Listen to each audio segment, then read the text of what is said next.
Hi, I'm John Stocco. Today we're going to talk about money, your money. Money you have now, money you will earn in the future, money you hope to earn, money you may never have, and how you can use that money to the best advantage for yourself and for your family. Much of what I'm going to say will be taken from a book called Money Madness and Financial Freedom by David Benner. I believe the book is out of print now, but if you can lay your hands on it, it's well worth the read. We're going to begin by posing a question that gives us a good view from, say, the 30,000 foot level, taking an overview of money and wealth and some of the complications that arise with this. You'd think that it would be as easy as just keeping track of how much money comes in and how much goes out. But the way we spend our money is complicated by some other things that are quite irrational. Let me pose this question. Why is it that some people who are intelligent, well-educated, very rational in their personal and social affairs are often so irrational when dealing with their own money? These people are not stupid. If they were, they wouldn't be able to manage the incomes that they have. Some of these people have very good incomes, a lot of money, but they going through their hands, but they don't seem to have a lot to show for it. Or they do have a lot of toys, but if you could see their financial situation, you'd find that their house is heavily mortgaged, their cars are heavily financed or maybe even leased, that their line of credit is to the max, their credit cards they're not paying them off every month, their money is out of hand, it's just out of control, and yet they seem to be have the rest of their lives together. Why is it that people who are quite smart and know what's going on in the world can make such a mess with their money? We're going to take a look at a number of quotations by people that help us to think about some of these things. Here's something that we need to understand. First of all, as Christians, the underlying premise that we need to begin with is everything you have today, you have only because God chose to give it to you. He either dropped it in your lap or he gave you the ability to earn it.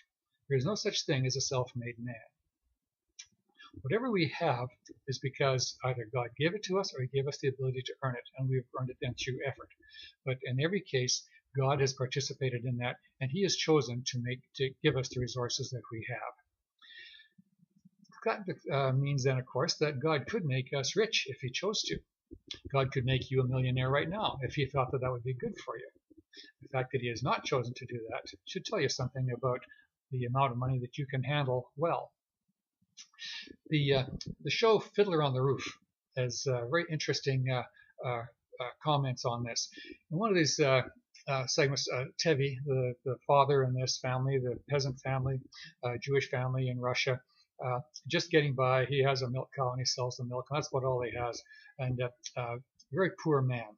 And he sings this song, If I Were a Rich Man. You may have heard this song. In it, he's arguing with God, asking, God, why could you not have made me a rich man?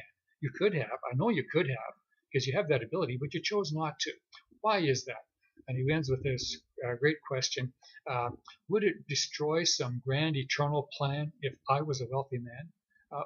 Obviously not. So why not just do it? And I think all of us would, if we haven't thought that yet in your life, you probably will. Why doesn't God just make me a wealthy man? He could do it, and why doesn't he? Here's something that David Benner brings out. He says, the search for money is the secular equivalent of the search for God. Acquiring money is therefore a spiritual event, not merely a material one. We consume money as part of our worship of it. And spending money reminds us of our membership in the community of those who worship money. So money is the search for money is the secular equivalent of the search for God.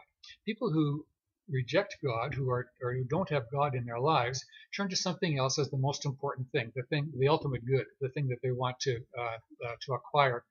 And for many people, especially in our materialistic society, that what they turn to is money, wealth. And acquiring money, therefore, becomes a spiritual event. It's not just a matter of making enough money to live on and then using that money to live comfortably, but acquiring money becomes a spiritual event. And acquiring that money gives a sense of satisfaction and gratification, goes well beyond the value of the money itself. It becomes a way of keeping score of my value, how much I'm worth.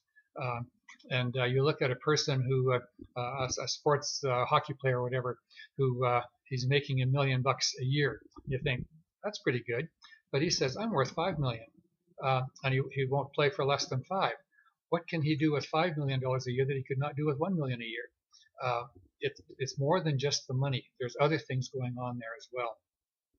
Norman Brown has said that the money complex is the heir to and substitute for the religion complex. It's an attempt to find God in things.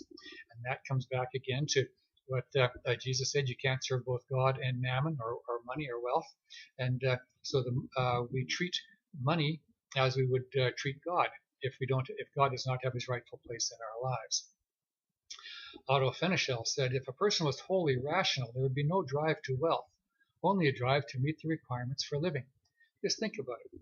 Once you have enough money to live comfortably, what do you need more money for? What can it do for you?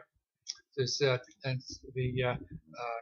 would be no reason to work harder for more money if once you have everything that you can enjoy. But there's something beyond the rational perspective of money. G.K. Chesterton, who was known to be rather cheeky, said, to be clever enough to get a great deal of money, one must be stupid enough to want it. And that raises the question, why would a person want a great deal of money?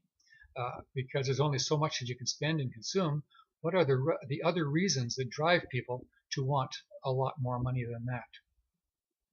And Jean Kerr has said, a poor person who is unhappy is in a better position than a rich person who is unhappy, because the poor person has hope. He thinks that money would help. The rich person obviously doesn't have that hope because he already has the money and he's still unhappy. In the next segment, we'll deal with some more of this views on money.